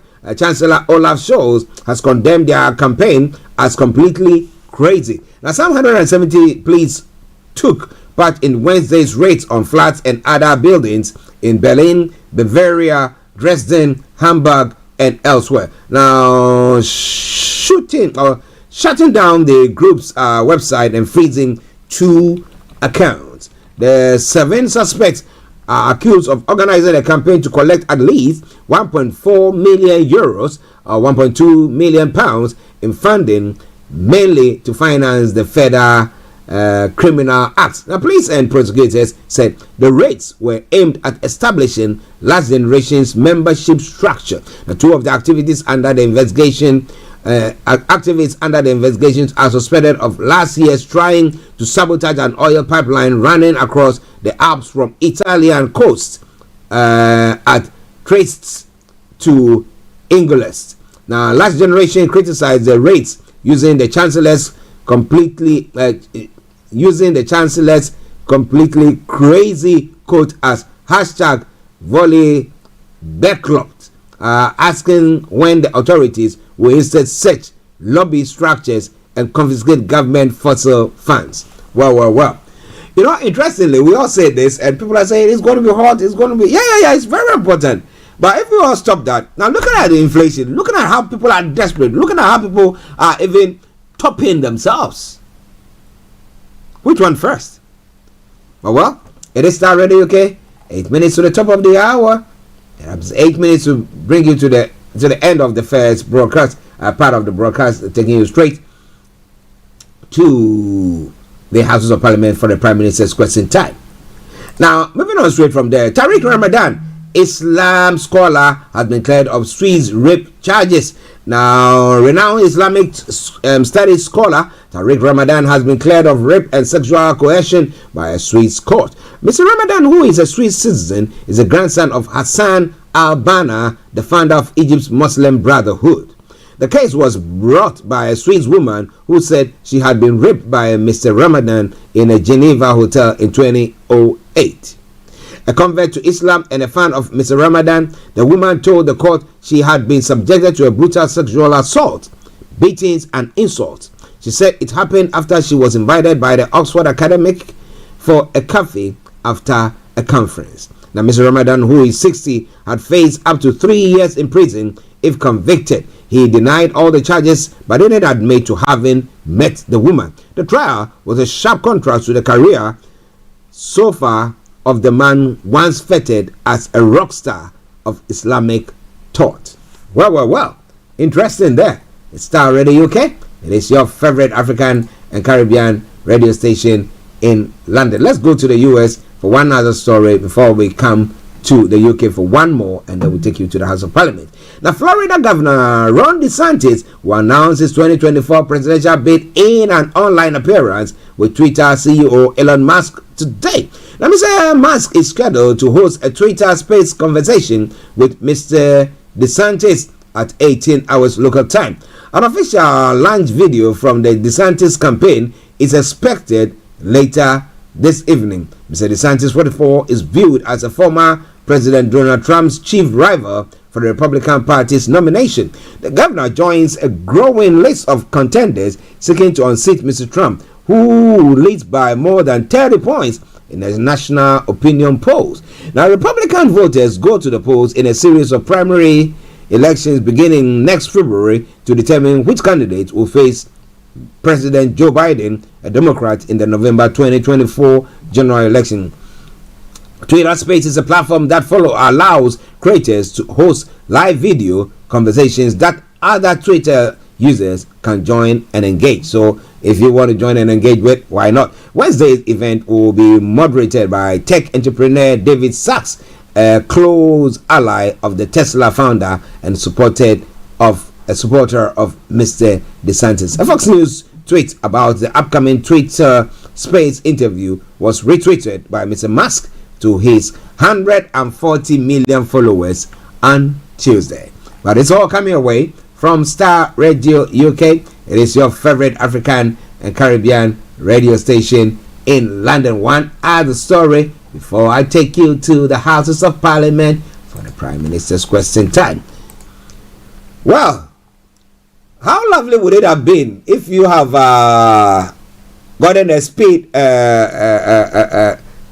was supposed to have oversped, and then you have been caught, and then they said, you know what, you have to go for a retrain, okay, training, and then you go there, you sit back down, or if online, once you log on, you find yourself, is that So you see, it's as well and Braverman. You say, hello, Home Secretary. Now, she doesn't want that. So it is decided to ask the civil servants to see whether there's a way forward for her, maybe where she can have it by herself. Okay? Anyone. But Rishi Sunak has said Suella Braverman's handling of a speeding offense did not breach ministerial rules and will not be investigated. The Home Secretary was caught speeding last year and asked officials for advice on arranging a private course. Opposition parties had called for an inquiry into whether she had breached ministerial rules. But after discussion with his ethics advisor, Mr. Sunak said he thought an investigation was not necessary. In a letter to Mrs. Braverman, Mr. Sunak said he had decided these matters do not amount to a breach of the ministerial code after speaking to Sir Laurie Magnus, who advises the government on ethics. Mr. Sunak said while action could have been taken to avoid the perception of impropriety, he was nevertheless reassured that Mrs. Braverman took these matters seriously and had expressed regret. Now, Mrs. Braverman was caught speeding in June 2022 while she was Attorney General and gained the option of 3 penalty points or a group speed awareness course. Now, she later accepted a fine and penalty on her driving license for the speeding offense. So she decided, okay, I don't want to go to the course, so put the points there. The points have been put there. So he said, let's move on. But the fact that she managed to somehow go and tell or spoke to several servants there to say, you know what, can that be arranged? Do you think that can be arranged for me so that I can have a one-on-one instead of a group course? Well, they said, I think they came back and said, no, I don't think that. But who was the whistleblower there? It's quite an interesting one, isn't it? But well. Listeners, this is why I bring the program to a close. But this afternoon, this evening, exactly at 18 hours, remember, the one and only Yomi will be joining you on Niger Voices from the studios here on Starr Radio UK. So I'm going to be taking you to the Houses of Parliament for the Prime Minister's question time. Stay tuned and don't touch the dial.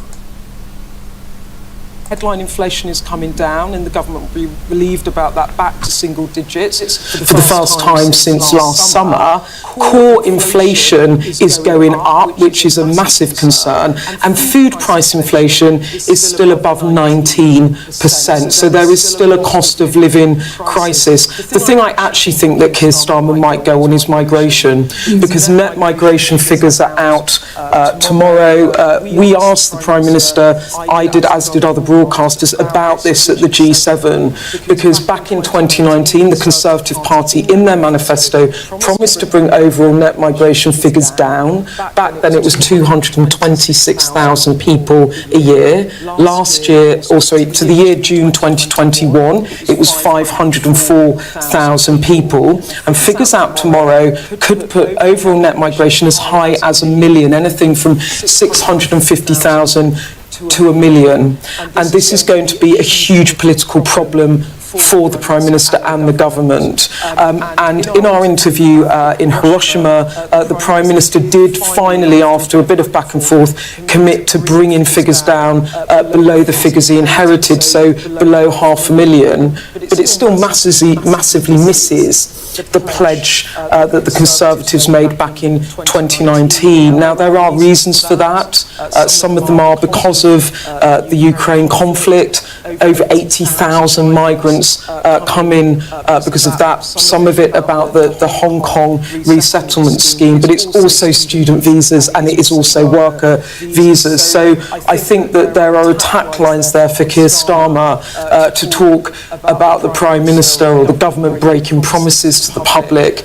And then I think when it comes to Suella Braverman, there's an obvious line of attack that he might use about the PM being weak. I think he's just getting up, isn't he? Yes. In addition to my duties in this House, I shall have further such meetings later today. John Hodge. Thank you, Mr. Speaker. Does the Prime Minister agree with his friend, the Tees Valley Mayor, that the National Audit Office must investigate the Tees Works affair?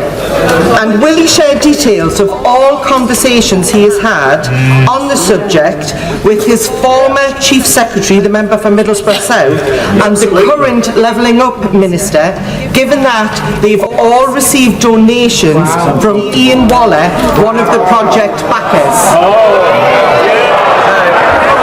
Mr. Speaker, Honourable friend, Levelling Up Secretary, has already announced an investigation into this matter. But what I would say, it's just the same old. It's the same old bump from Labour. All we get, after years of neglect, it's the Conservatives that are delivering for Teesside. Mr. Speaker, everyone here has NHS trusts in our constituencies grappling with backlogs. So can I highlight the commitment and hard work of the Gloucestershire Hospitals Trust in bringing down the waiting list over 18 months ahead of the government deadline and fast reducing the over 65 waiting list. Does my right honourable friend agree with me that those who imagine that the opposition has a magic wand up their sleeve to solve these problems need look no further than the woes of the Betsy Cadwallader board in North Wales under Labour political control for a generation? Well, Mr. Speaker, as my honourable friend says, Gloucestershire in particular has seen a significant reduction in A&E waiting times since December. We recognise, of course, though, there is more to be done, and that's why we're delivering on our plan to recover urgent and emergency care, to ensure that people get the care they need easier, faster and closer to home. Leader of the Opposition, Keir Starmer. How many work visas were issued to foreign nationals last year? Prime Minister. Mr. Speaker, the new statistics, as the honourable gentleman knows, will be out later this week. The most recent statistics we had, as the ONS said at the time, contained a set of unique circumstances, including welcoming many people here for humanitarian reasons. They're not work visas. The figures are out. It's 250,000 work visas were issued last year. He knows that answer. He just doesn't want to give it. And the new numbers tomorrow are expected to be even higher. The Prime Minister stood on 3 Tory manifestos. Each one promised to reduce immigration. Each promise broken. They all stood on those manifestos as well. Why does he think his Home Secretary... Hold on. I'm going to hear this question. Those who don't want to hear it, we know the answer. Keir Starmer. They all stood on those manifestos. So why does he think his Home Secretary seems to have such a problem coping with points-based systems? Well,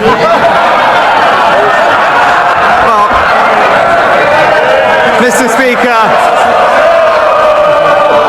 And the same respect will be shown, Prime Minister. Well, Mr. Speaker, just this week we announced the biggest ever single measure to tackle legal migration, removing the right for international students to bring dependents, toughening the rules on post-study work and reviewing maintenance requirements.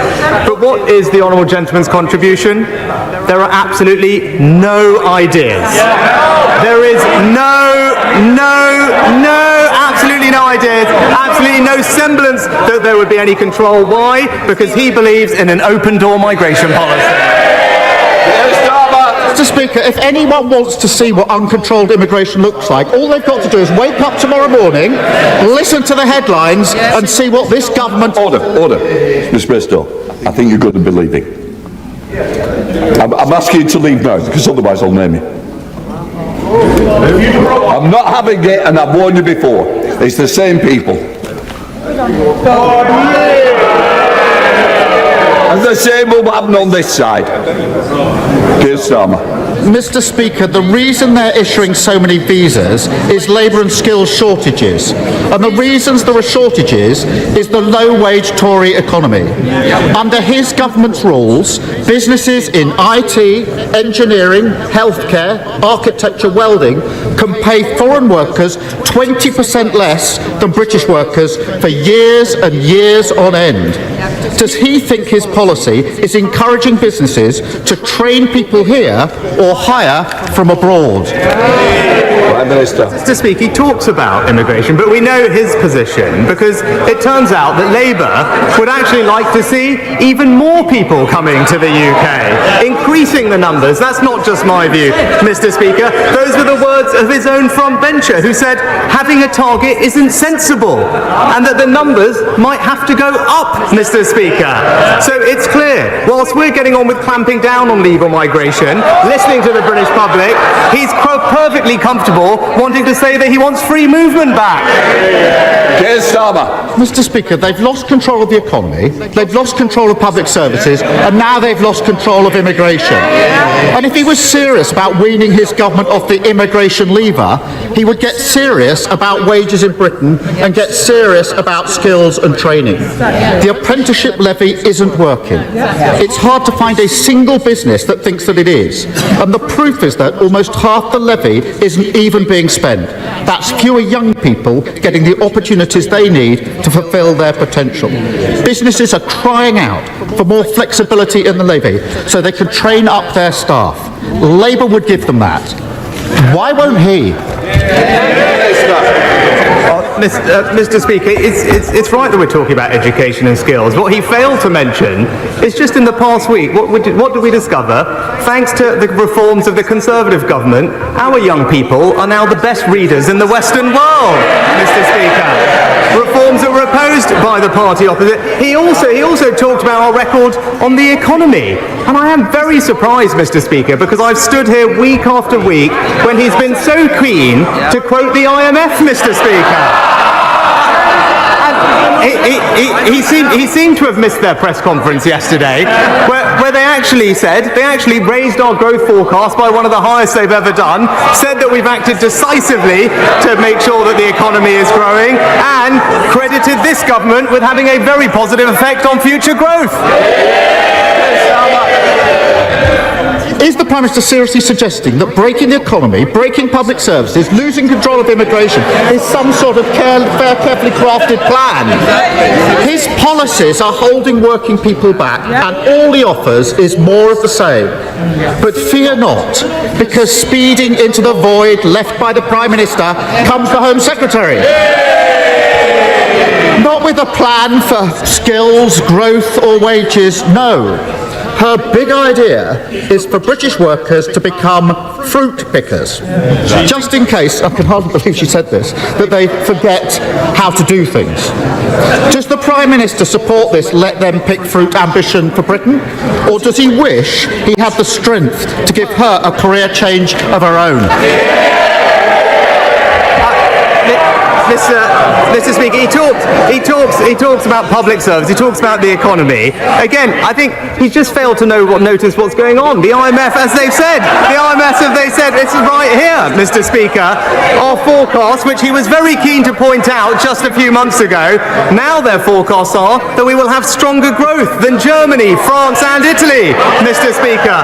What do they say? They're saying that we are prioritising what's right for the British people, Mr. Speaker. He talked about public services, I said, best reading results in the Western world. When it comes to the NHS, what did we just discover last week? Ambulance waiting times at the fastest response in 2 years, Mr. Speaker. That's a Conservative government delivering for the British people. Mr. Speaker, the Home Secretary may need a speed awareness course. He needs a reality check. This mess on immigration reveals a Tory party with no ambition for working people and no ambition for Britain. Just the same old failed ideas, low wages and high tax. Labour would fix the apprenticeship levy, fill the skills gap and stop businesses from recruiting from abroad if they don't pay properly. That's because we're the party of working people. What does it say about him and his party that they won't do the same? Prime Minister. Mr. Speaker, I think he said it 6 times, but I don't think we actually know how he's going to do any of these things, Mr. Speaker. And look, that's the difference between us, Mr. Speaker, because every week we hear a lot of empty rhetoric from the honourable gentleman opposite, but in the past week we can measure ourselves by actions. What have we done on this side of the House? We've introduced new powers to curb disruptive protests. We're protecting public services against undisruptive strike action, Mr. Speaker, and we have new laws to stop the boats What has he done? He's voted against every single one of those. And that's the difference between us. While he's working on the politics, we're working for the British people. Thank you, Mr. Speaker. We have all witnessed how Putin is carrying out his savage war against Ukraine. He commenced it, he is the aggressor, and he cannot be allowed to win. That war is now at a pivotal point, so will the Prime Minister use his friendship with President Zelensky to ensure whatever military equipment they need, they will get, be that missiles, drones, or jets? Mr. Speaker, it was an honour to welcome my friend President Zelensky to the UK last week. I think everyone will be collectively proud of the UK's leading role at the forefront of supporting Ukraine. We were the first country to provide support for Ukrainian troops, first country to provide lethal weapons in Europe, the first to commit main battle tanks, and most recently the first to provide long-range weapons. He will have seen the powerful scenes coming out of the G7 summit in Hiroshima last week, and I've always been clear that we will stand with Ukraine for as long as it takes. Leader of the SNP, Stephen Flynn.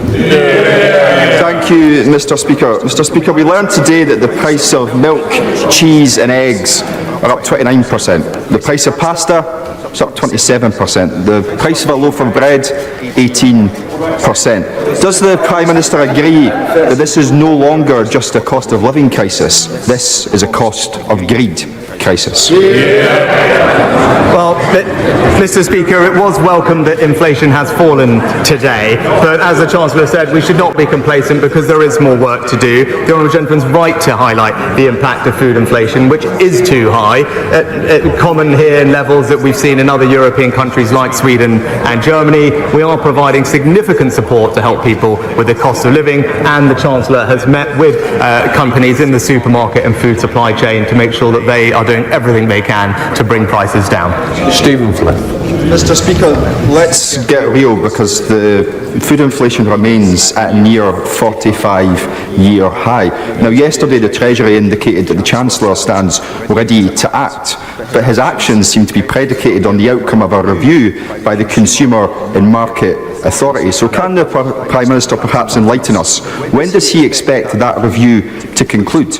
Because working families can't afford to wait much longer. Well, Mr. Speaker, honourable gentlemen will know that the CMA is independent of government, but the Chancellor did meet with them recently to discuss the situation in the grocery industry, and it will be for the CMA to make decisions on that. But we're doing everything we can to help consumers manage the challenges of the cost of living, Mr. Speaker. But if the SNP wanted to do their bit, maybe that they could reconsider their deposit return scheme, which has been, it's very clear what people have said. As people have said, it will reduce choice and increase prices for consumers. The primary care access plan published this month is a very welcome and substantive one, and my constituents want to see rapid delivery of it. So how quickly will the government start providing the £645 million to pharmacists, and how quickly will the SAS doctors come to GP surgeries to make prompt access to primary care a reality for my constituents? Prime Minister. Well, Mr. Speaker, I thank my honourable friend for his contributions to our primary care plan. He and I both know that pharmacies already work to help many people with their health needs, and to help deliver on our priority to cut NHS waiting lists. They will be put front and centre of our primary care recovery with £645 million of additional funding. That will be released later this year as pharmacies start to provide more oral contraception, more blood pressure checks, and crucially, for 7 common ailments like ear infections or throat infections, pharmacists will now be able to provide you with the medicines that you need. Thank you, Mr. Speaker. 1/4 of the population of Northern Ireland are on a health waiting list. Our workers are on strike for fair pay, and our public finances are in a mess. Will he give a commitment that the Treasury will immediately begin work on a public sector rescue package so we can transform the health service and ensure that our public sector workers are given a decent wage? And will he join with the people of Northern Ireland, Mr. Speaker, in telling the DUP to get back to work now? Well, Mr. Speaker, as I've been clear, I firmly believe that Northern Ireland is governed best when governed locally, and I agree wholeheartedly with him that the major challenges he raises can only be properly addressed by the restoration of the institutions. But I also understand the immediate and pressing concerns he raises, and that's why we've prioritised health in the Northern Ireland budget for this year with £20 million of more funding, and I know my honourable friend will be an important contributor to the conversations that the Secretary of State is having to embark on public service reform and restore the executive. Thank you, Mr. Speaker. 2 weeks ago, I raised the issue of AI with the Prime Minister. Only since then, we've seen announcements from firms such as BT that tens of thousands of jobs are likely to be lost to this new technology, but many will be created too. Does the Prime Minister agree with me that we need to map the jobs and the regions that will be most affected by artificial intelligence so that we can target the skills to prepare Britons for the jobs of the future best? Well, I think my honourable friend makes an excellent point, and like him, I believe that AI does have the potential to transform our economy and society, but of course it has to be introduced safely and securely. We are investing more in AI skills, not only in top-tier talent, but also enabling those from non-STEM backgrounds to access the opportunities of AI. I look forward to getting more recommendations from him for how we can strengthen our investment in skills to make sure everyone can realise the benefits that this may bring. Anna McMorran. Thank you. While the Prime Minister upgrades his local energy grid to heat his 40-foot swimming pool, hands oil and gas companies the likes of BP and Shell $11.4 billion in tax breaks, he scraps the energy price guarantee scheme, plunging record numbers of people into poverty. Is it just a coincidence that these same energy giants funded the Prime Minister's leadership campaign, or is he simply out of touch? Mr. Speaker, what we are doing is taxing the windfall profits of energy companies and using that money to help pay around half of a typical household's energy bill. That support is worth £1,500. It was extended in the budget by my right honourable friend the Chancellor, and we all look forward to energy bills coming down, which hopefully will be happening very soon. Kevin Foster. Thank you, Mr. Speaker. He will recall the commitment he gave to the Building a Brighter Future plan for major investment at Torbay Hospital back in January. Does this commitment remain unchanged? Well, I congratulate my honourable friend on his continued campaign to improve Torbay Hospital. I'm delighted to reconfirm the government's commitment to major new facilities there as part of our new hospitals programme, and I look forward to further work progressing in the months ahead. Thank you very much, Mr. Speaker. Under the Conservatives, so much of the UK's potential is going untapped. Anemic growth, falling living standards and declining international competitiveness. Just this morning, a solar power company developing an innovation from Oxford University said that the UK is the least attractive market in which to base its business due to a lack of incentives. This is a homegrown company that could have provided well-paid green jobs lost to this country thanks to the government's lack of an industrial strategy. So why does the Prime Minister think it is that each week more and more promising businesses are choosing to leave the UK? Mr. Speaker, the Honourable Lady obviously missed the comments from the IMF yesterday, upgrading our growth performance. She obviously missed the survey of thousands of global CEOs just recently placing the UK as their #1 European investment destination. And it sounds like she also missed my trip to Japan last week, where we announced £18 billion of new investment into the UK economy. Anthony Brown. Thank you, Mr. Speaker. Liberal Democrat-run South Cambridgeshire District Council is the first in the country to put its staff on a 4-day week without any reduction in pay. It's led to a reduction in services and an increase in costs. And yet last week, the Liberal Democrats decided to increase the trial to a year. Why? Because the staff were happier. And now unions are pushing to spread the 4-day working week across the public sector, something that the Taxpayers Alliance estimates will cost £30 billion. Does my right honourable friend agree with the Prime Minister, agree with me, that the public sector are here to serve the public and that the Liberal Democrats aren't working?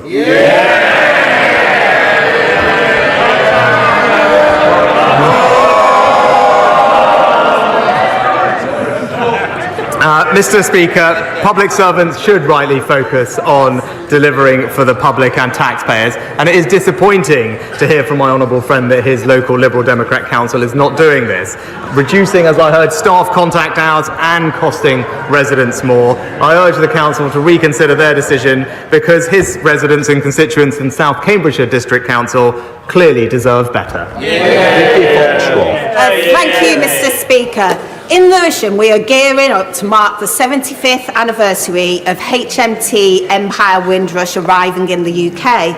And our Deputy Mayor, Brenda Dacres, is coordinating our local events and is herself a daughter of Windrush generation parents. Now, sadly, at the same time, she is organising advice surgeries for families who have been denied their rights and are still waiting for support from the Windrush compensation scheme 4 years after it opened. So with this landmark anniversary coming next month, will the Prime Minister commit to ensure everyone finally gets the compensation they deserve? Well, Mr. Speaker, I pay tribute to the Honourable Lady's constituent for all the work they're doing locally. The Home Office and the Government is delivering on the vast majority of the recommendations from Wendy Williams' report into this situation, and we've already paid out or offered, I believe, over £70 million in compensation, and there are hundreds of engagement events happening to ensure that people are aware of what they're able to access, and will continue to do that engagement as we promised. Brendan Clark-Smith. Thank you, Mr. Speaker. Basset Law has benefited from the multi-billion-pound Step Fusion project, 20 million in levelling up money for Worksop Town Centre, and will now be part of one of the 20 areas selected as part of a new £400 million levelling up partnership. But my constituents in Retford feel neglected by the Labour District Council, which has yet to apply for any funds for the town and is more concerned with trying to play the two towns off against each other. Could the Prime Minister confirm that there is no reason whatsoever why Retford cannot benefit from this latest investment, and would he accept an invitation to visit Basset Law to see the great impact government investment is already having in the area? Well, I thank my honourable friend for his kind invitation to visit, and I shall certainly ask my office to keep it in mind. But as he